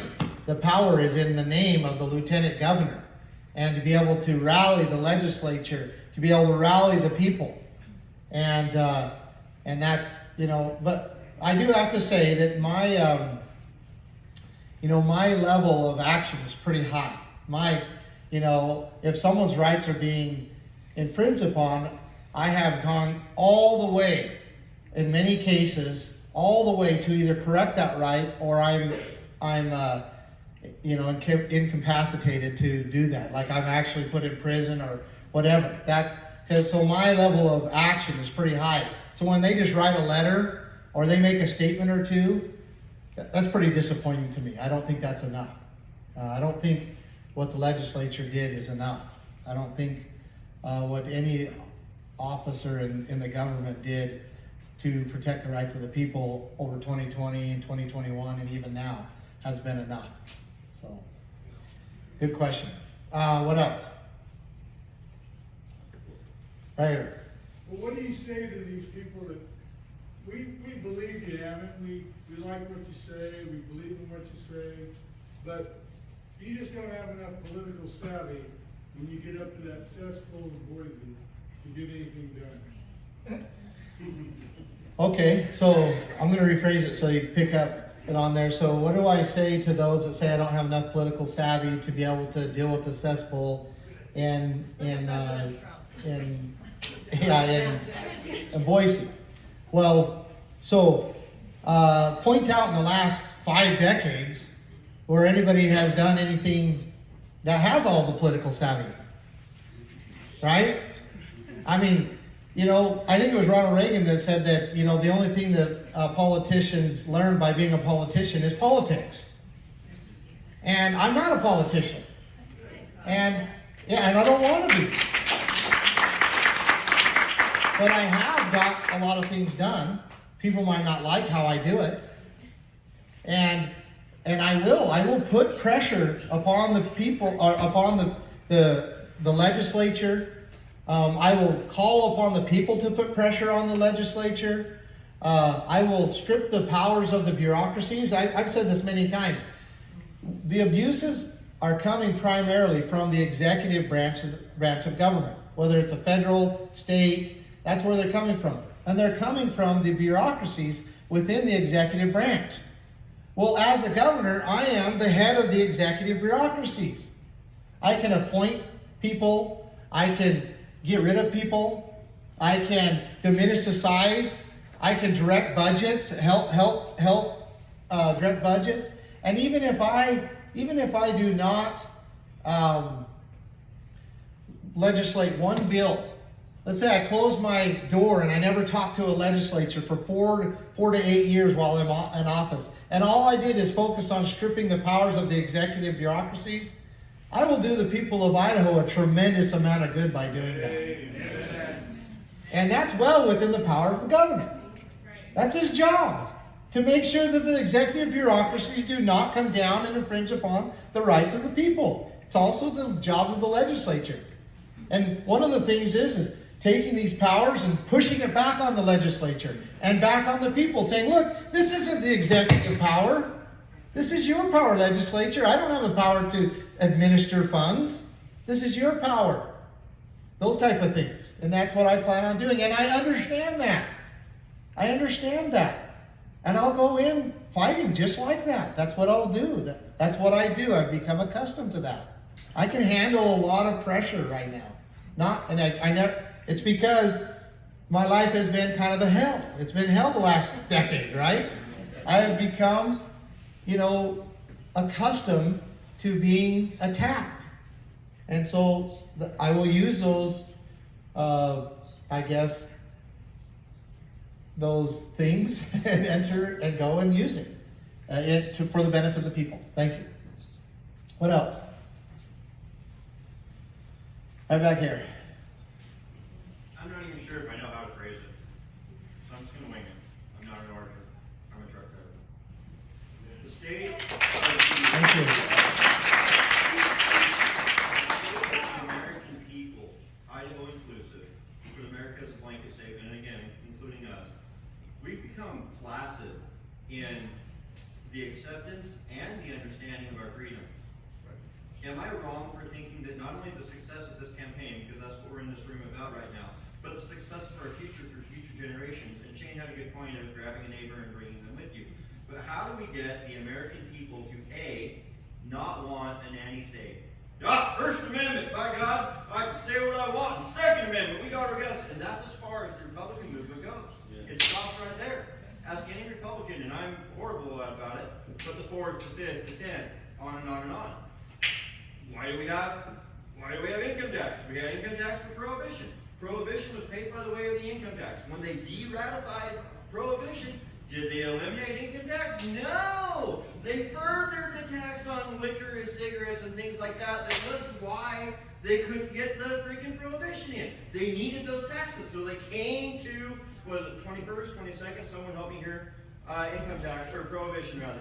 I know the income tax was the 16th because my father fought it for 100 years and won. I digress.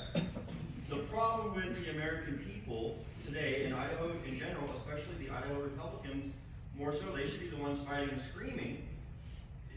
And I am one, I'm not calling kettle black here. We become flaccid, and we accept the nanny state and the walking over our freedoms as long as they don't touch the first 2 amendments.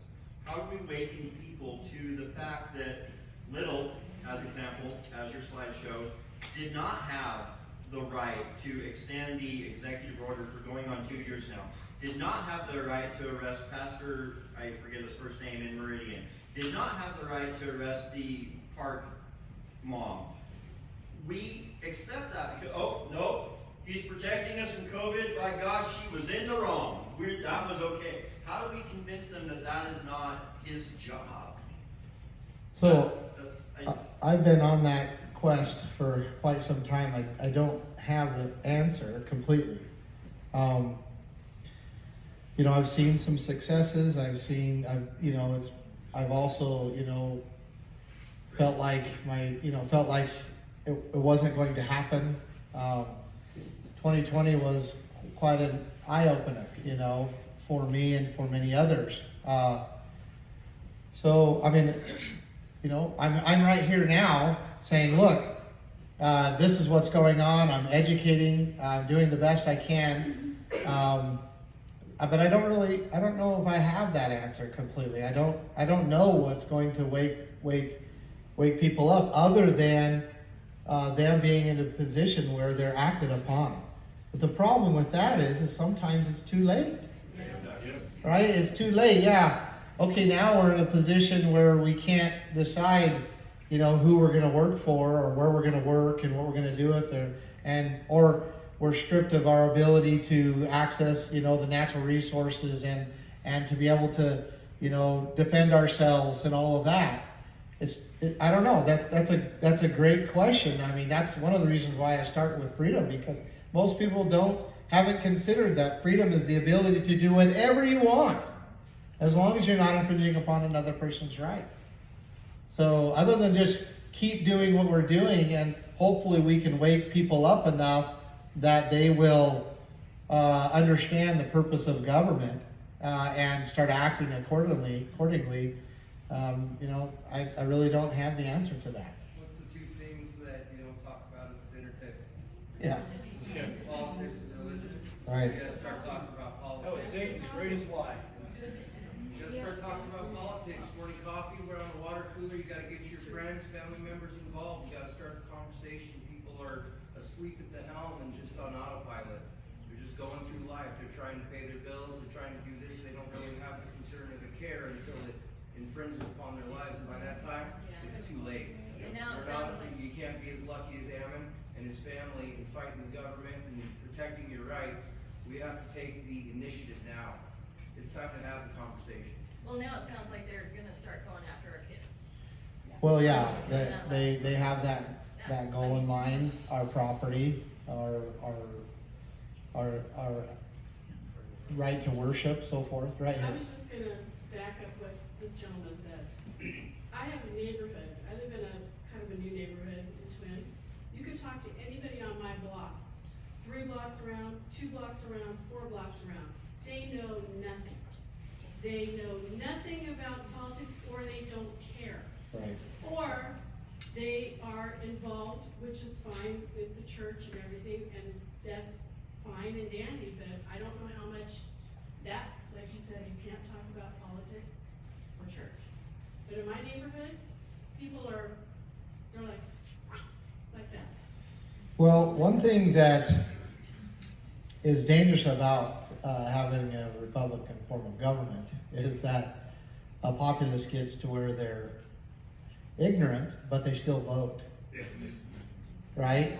And so it's very dangerous, because then, they can get people in power, or people can manipulate them to get in power, and you're held under that. And that's one of the weaknesses of a Republican form of government.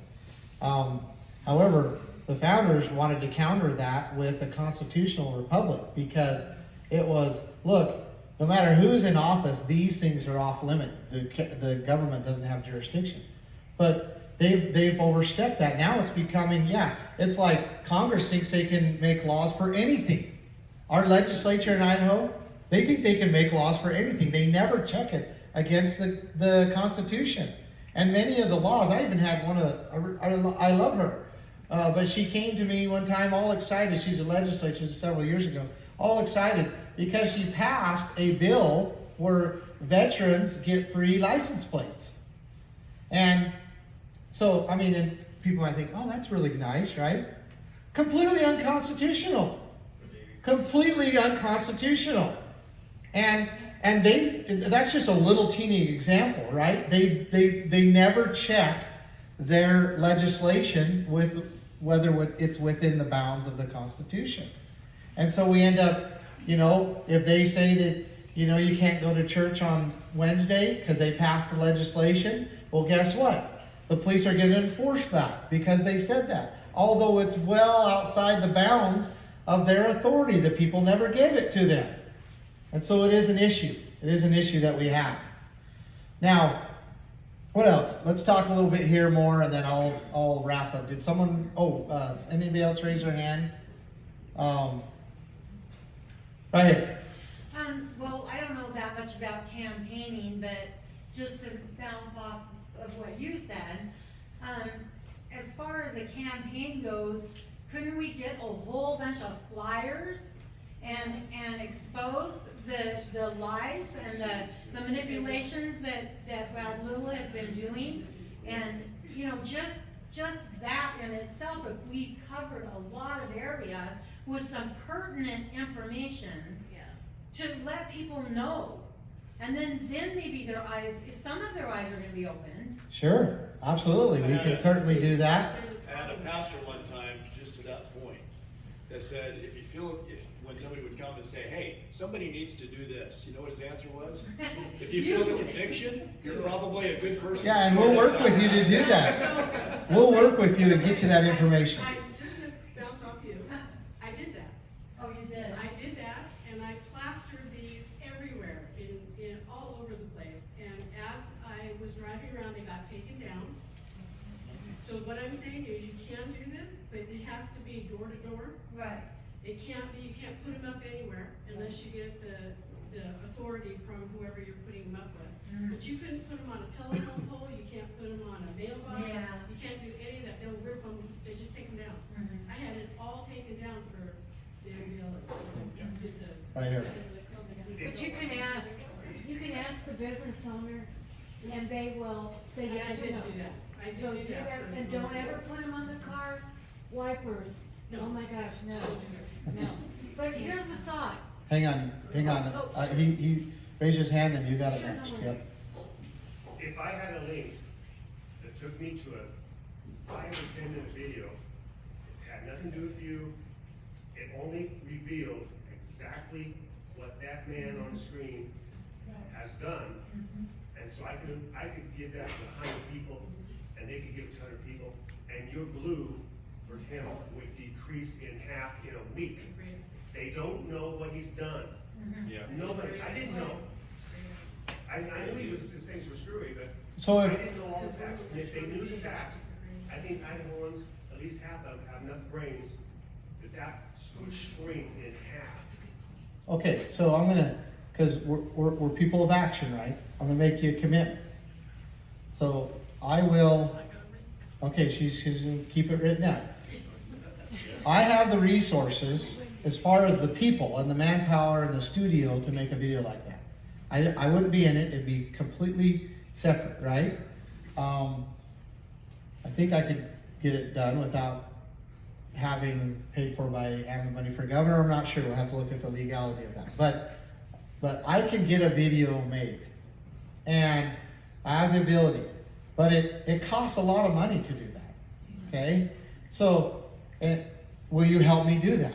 I'll commit to you right now that we will do that. We'll take this, we can get it done. We have the ability. We could take this presentation, and without me in it, like actually somebody else presenting it, right? So that all the, the media and the stereotype connected to me isn't with that, right?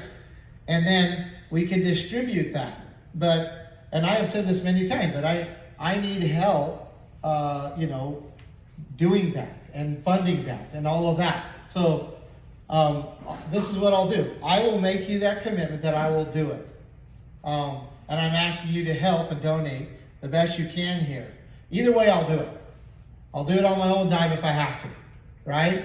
But these things cost a lot of money. I mean, you have to pay professional people to do the video like that, and it needs to be done right, and it takes a lot more energy and effort than most people think. But I will do that. I will put the crux of this presentation. I'll have to find someone who can present it, right? I'll put the crux of this presentation in a video, and try to have it done within a month or so that we can distribute it. So, and then, but you need to subscribe, because otherwise I won't be able to get it to you. Right? So you need to subscribe. You need to go to votebundy.com, subscribe, and you need to, if you can, support it financially. And then when I get it back to you, you need to get it to everybody, right? And so I'll commit to doing that. I think that's a very, very wise idea, so that it can just keep spreading out everywhere. And we may do it with some other topics as well, but I will do it with the stuff that I showed you here, right here. Well, if you did it, I think it's fair that you, at least at the end or whatever, are able to donate to you to help. I mean, No, you're.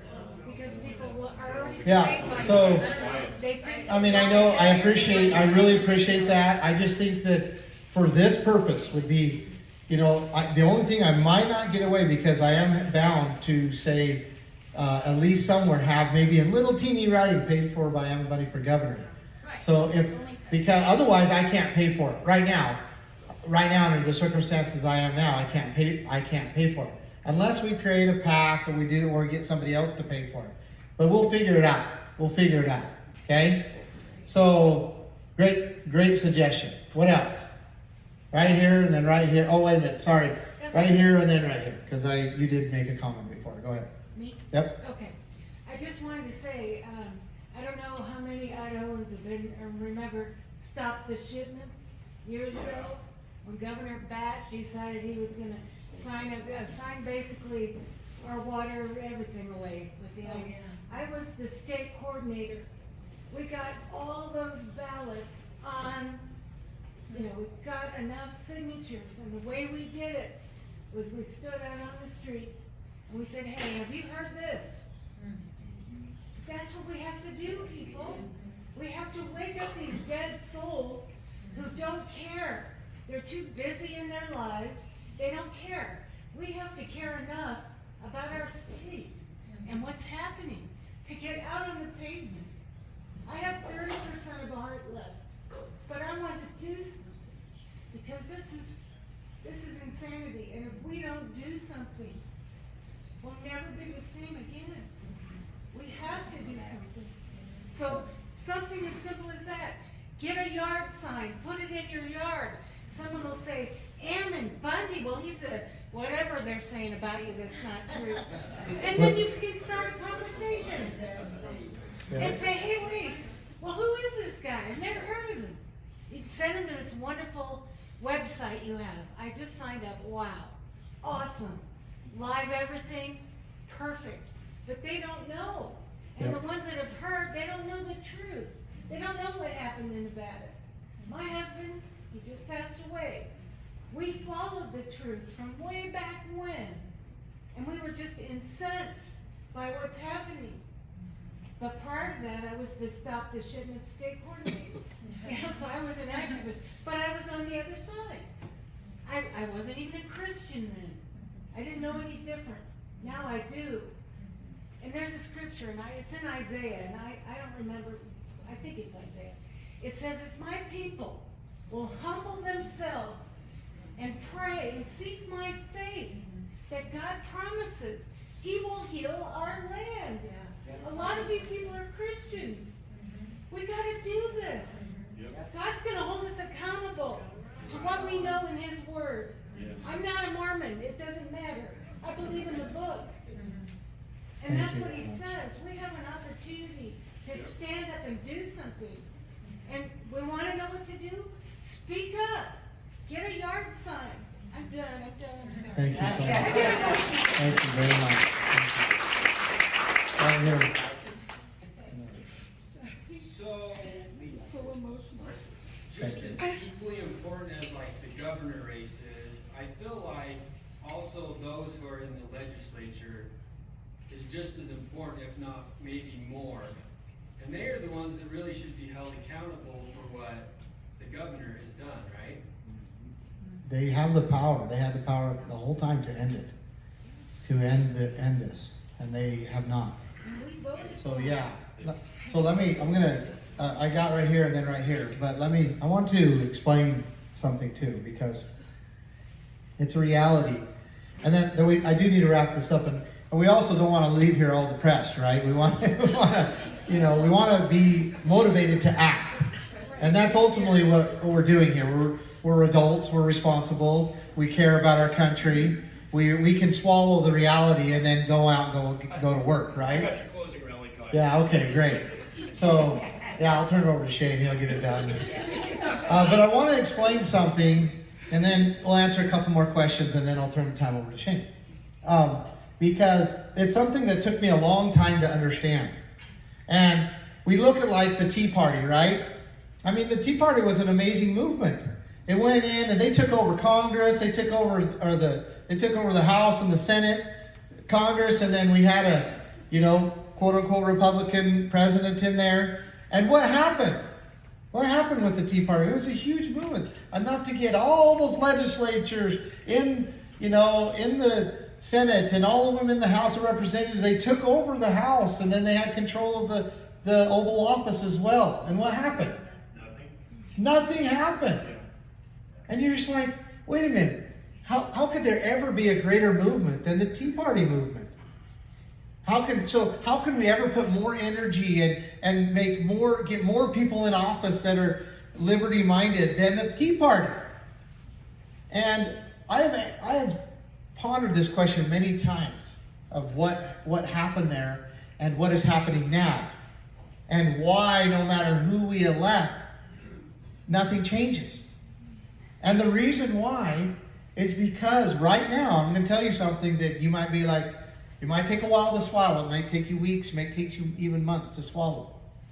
But our legislatures don't have the power. They don't have the power. The power is held in the bureaucracies, the agencies. That's where the power is held. That's where it's at right now. It's not supposed to be. It's completely wrong, but that's where it's at. It's held in the bureaucracies. Most of those bureaucracies are within the executive branches of government. So the Department of Health believes that they can make you a health order issue and keep you in your homes. And the police come and enforce it. You've got the Department of Education, the Department of this, and the Department of that, the Department of everything, right? And they hold the power. And the heads of these agencies just laugh at the legislatures when they try to hold them accountable. They do. I've seen it myself. Oh, the elected, they think, they say, this is our job. I've been here for 25 years, and I'm not going to let somebody that comes in and is elected tell me what to do. They don't even know what's going on. And it takes, someone who's elected several years to understand that they don't really have any power. That the bureaucracies have the power. It's not supposed to be that way. And then about the time they figure it out, they either get moved out of office or they can't stand it anymore, and they decide not to run anymore. And we're sitting here going, oh, look, we got to get another person elected, the right people elected. We've got to get together and elect. And yeah, believe me, it's important. But if those people are not going to fight for the power that they're supposed to hold and keep the bureaucrats at bay, they're not going to do you any good at all. None. Right. And so that is why I'm going for the governor. It's the head of the bureaucracies, and I'm not going to put up with the bureaucracies not doing what the people have told them to do. I'm going to fight that battle. So if you put somebody else that's not going to fight that battle, and if you can find someone other than me, let me know, and I'll give them all the support I can. I'll go back to taking care of my family. I would love to do that. But if we can't find somebody, I'm willing to do it for you. And I'm going to need your support, and it's going to be a battle. And I'm willing to strengthen the legislature and legislators and help them understand that they have the power to stop the governor. They have the power to stop the executive bureaucracies. They have this power, but they're not using it and they're not wielding it. And so it's being taken and usurped by the bureaucracies. And who's the bureaucracies? The Illuminati. Well, Okay, I'm gonna define the bureaucracies and then I'm going to define the bureaucracies. Okay? Because you know a lot of them. They are the full-time government employees. Yeah. Okay? Does that mean that, they're completely our enemy? Maybe, maybe not. But they are the full-time government employees, and they believe that they have a right to control the government, not our legislatures. And so the reality is they might be your next door neighbor, right?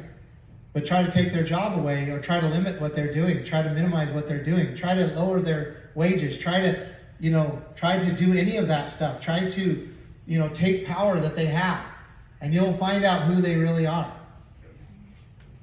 And that is the problem that we're in.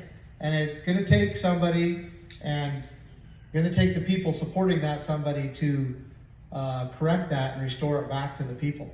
And it's not going to be an easy battle. So, I'm full of surprises today, right? I just want to... So there was a couple other comments. I don't want to cut you off. Did you still want to make those comments? Go here, and then right here, and then back here. Go ahead. There's a couple things. When I visit with legislators, their biggest concern about removing the emergency powers is that they will lose the money. Yeah. And then my second comment is, as we elect good individuals that we feel are good to go into elected positions or the governing positions, they get into their new position. Let's say they're a newbie up there, and then they go to let's just start with the county commissioner. They go to the Idaho Association of County Commissioners to be trained. Or they go to the Idaho State School Board Association to be trained.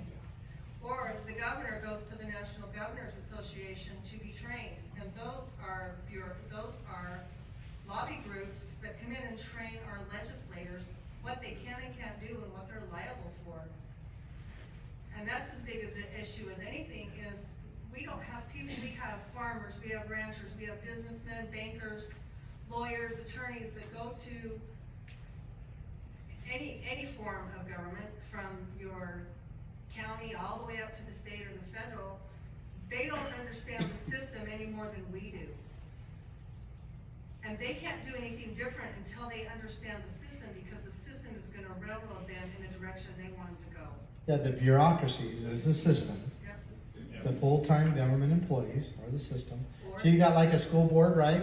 Or the Idaho Association of Counties is not even a bureaucracy. It's Yeah, but what they are is they're the bureaucracies have said, we'll train you, we'll certify you.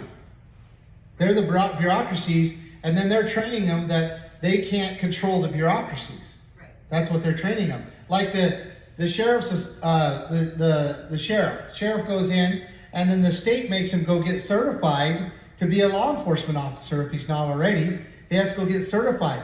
And the bureaucracies say, okay, now you're trained how we want you to train. We'll sign it off, and now you can go do what we tell you to, or go do your job. But if you do something contrary to us, we're going to take your certification away. And then you can't be that sheriff. Well, that's not the way it works. The sheriff is an elected representative of the people. The people give him policing and arresting power. He doesn't need a bureaucracy to get authority. He already got it from the people. But that's what's happening. And so it is a huge, huge problem. So I do have to wrap this up too. Right here, and then right here. And then we'll go back there. And then that's it. I can't do any more. So be quick. Well, right after the wars, the Great Wars, this country became the greatest nation, most God-blessed nation in the history of the planet. And soon after, we told the Creator God, in general, the American people, we really don't need you. Yeah. 60, 70 years ago, and like a gentleman, he folded his arms and he stood back and let us run the show. And today, we have nothing but ingrates and reprobates running the show, from the lowest level of government to the highest. And we've allowed that. So we all need to repent. And nothing else is going to save this country. I don't disagree. if you don't win the primary in May, we only have Brad Little to vote for if he wins. Is that right? That's correct. I'll make you a promise though. I'll promise the people that I will not let Brad Little go uncontested in the generals. Thank you. Thank you. Thank you. So,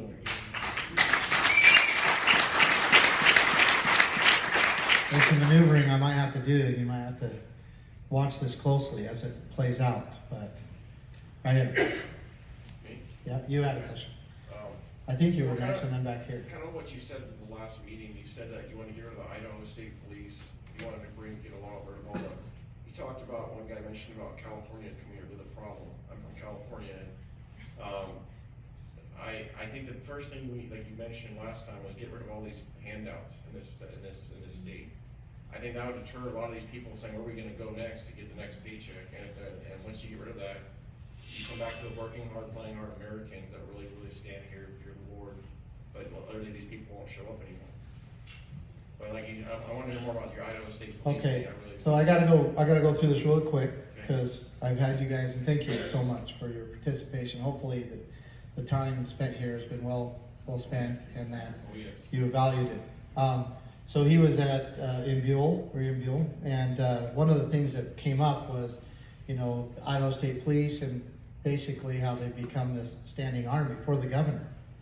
And, clearly understanding that the sheriff is the one that the people give the policing and arresting power to. They don't give it to anybody else. And there is actually an unconstitutional argument for having the Idaho State Police, and or a constitutional argument, really, is how I should say that, for having the Idaho State Police, including the FBI. I would go toe-to-toe to anybody making that argument. But as governor, I do not see the Idaho State Police doing anything that the Sheriff's Department can't. And so I will diminish the Idaho State Police into the Sheriff's Department. Their budgets and funding and all of that will go to the Sheriff's Department. And their manpower, if they choose. There's a lot of good officers in the Idaho State Police that could go right into the Sheriff's Departments, because it is very important that we do not I don't leave the office with a whole bunch of problems that could actually be very detrimental to the people. Now, what is the power? If the governor needs something like military or a force, what tools does the governor have? The National Guard. He does not need and should not have a standing army. And that's what the Idaho State Police has become, and they've actually proven themselves in many cases to be very destructive to the people. And in fact, I could show you evidence right here that I presented last night, where the Idaho State Police, in conjunction with the FBI Joint Terrorist Task Force, was plotting to raid an Easter service in 2020 in Idaho for people having Easter services. And that's the danger you have with standing armies. Police agencies are not the sheriff. The people have not given them policing and arresting power. How they began, they were police or policy officers. They were supposed to enforce the policies of the city or whatever, but they did not have policing and arresting power. And so, just kind of with that being said, that is one of the little things that I plan on doing. And then you talked about people moving here to Idaho, attracting people or kind of with our welfare and so forth. So I'm just going to really quickly give you some statistics. Idaho is doing many of the same things that Oregon did 10, 15 years ago. And so we'll end up in the same place. And I'm going to lay a couple of those things out. One is Idaho has increased its food stamps program more than any other state in the United States. What I mean by that is they don't have the largest food stamp program, but they increased it more than any other state. Okay? Idaho is also, right now, Brad Little is authorized $200 million of these funds that he's received to government housing. We're also pumping funds into our welfare programs, like you can't believe. In fact, if I can get it here, I thought I had it on here. I'm gonna have to go right here. Okay, let's see if this is it. Oh yeah, got it. I was lucky. So this is how Idaho spends its money. Almost 40% of Idaho's budget goes to human and health services, welfare services. Almost 40%. And so what we are doing right now is we are encouraging the wrong type of people to come to Idaho. Idaho is already a great place to live. Now you start offering, free food, free housing, free all these programs, and we are going to attract the people that we don't want here. We're going to increase crime. We're going to increase drugs. We're going to increase dependency. We're going to increase homelessness. That's what's going to happen to Idaho. And that's what Brad Little and Scott Bedke and those guys are doing right now. Because all we got to do is stop it, and guess where they go? They go to Oregon. They go to Washington. We want to send the message, don't come to Idaho. They don't give you anything. We need to be different. We must be different. And so I just wrap that up in kind of a little package. Did I do all right there? So is that kind of what you wanted me to answer? Well, yeah, I mean, it's because that's something that people need to quit complaining about people want to come here from California. We're still all American citizens. Right. And the people that truly come here and actually want to give to society or assimilate to Idaho. I'm gonna qualify you if you live in Idaho. Okay? I'm gonna qualify you. Are you willing to work for your own living? Yes. Okay, I love you. Hey, now that's it. Are you willing to work for your own living? I mean, I guess I could ask another one, do you want to be a good neighbor? Yes. Okay, to me, that's it right there. Because we could make the freeways full, right? We could get people full of those who want handouts leaving the state, right? And then we could also have other people coming in, because they're going to be coming in, right? We can have them coming in of people who want to make a living for themselves, want to be a good neighbor, they don't want to harm their neighbor, all of that. We could be those attracting those type of people, and then imagine what Idaho would be. I mean, Idaho is already full of very wonderful people. We're trying to answer and solve problems that we've never faced before. But one of those problems will be the freeways flowing in for this 40% and all these programs. And it's happening right now. Okay, I got one more question to answer. And then, Shane, it's you. Go ahead. 2 parts, and I'll be brief. As an addendum to Hoodie Man's video idea, after you've gone through the bullet points of the crimes against humanity and the constitutional precepts that violated both state and federal, the last slide, or the last piece of the video, and this could still be neutral, it doesn't have to have a slant. You could have all 4 or 5, but we mentioned 5, there's only 5 now in the race. All 5 candidates and where they stand on these things. Kind of like when you compare the Hyundai against the Toyota against the Ford, it shows these things are the same, the Bluetooth and the heated seats and you could do that with all 5 candidates. It's the very last thing. Could be neutral, it doesn't have to have a Bundy slant, but it would let the informed viewer follow Hoodie Man's video idea and go, oh, well, I found offense with all this, and this person aligns with what I found offense with, and I'm not going there. That was it. Secondly, and the last part, I'll make it brief and end on your lighter note, how did a Moo Cow guy from Gem County get Colin Ray to headline his support concert? Well, I have become fairly connected, I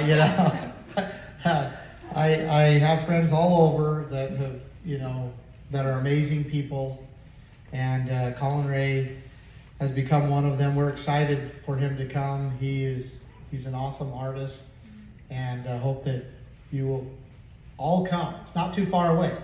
You're 2.5 hours away. I got here in 2.5 hours. It's not too far to go. It'll be well worth it. So thank you. I just will quickly sum up that I believe Idaho needs to be different. I believe Idaho needs to become the refuge. Idaho is a beautiful land. It has wonderful people in it. And, but it's also a beautiful idea. People do look to Idaho and still look at Idaho as an independent, rugged individuals that want to be free and express freedom. That's what it is. That's what we're viewed as. Now we need to just hold on to that and become that and be that example. The world needs an example of how to be free. We need to be able to create this circumstance that our founders created when they first established this country. And we'll see the prosperity and freedom and peace and all those things happen if we do it. And I believe that Idaho is right to be able to accomplish those things, and boy, is it ever needed in the world. And so let us do that. Let us act, so we are not going to be people that are acted upon. Shane. Give him a hand. All right, folks. So, real quick, we know what the problem is. Okay, I think it's been laid out very clear. And what I hear around the room and what I hear all the time is basically the same thing we hear from good folks like we have in this room. We're feeling defeated, feeling beat up on. We feel it slipping away. This is all the negative stuff. Here's the happy stuff. It's not too late. But it doesn't come. Here's the other thing that I hear. And this is the problem. I keep hearing, who's going to fix it for me? Seriously. Who's going to fix it for me? What are you going to do to fix this for me? What are you going to do to make it better? What are you going to do? And I hear this all the time. We need to point the finger in the other direction. So what I want to leave you with today is, what are you going to do about it? What you got to do is make sure you put somebody in there that's going to take care of the first form of government, the first responsibility of government, and that's to protect your liberties, your rights. Because if we don't do that first, we're in trouble. We really are. We have to have somebody who's going to stick it out. So I want to ask you this, no matter who it is that you're going to vote for, whether it's for governor, lieutenant governor, for your legislature, for your Senate, whoever that person is in mind, I want you to picture them right now and ask yourself this.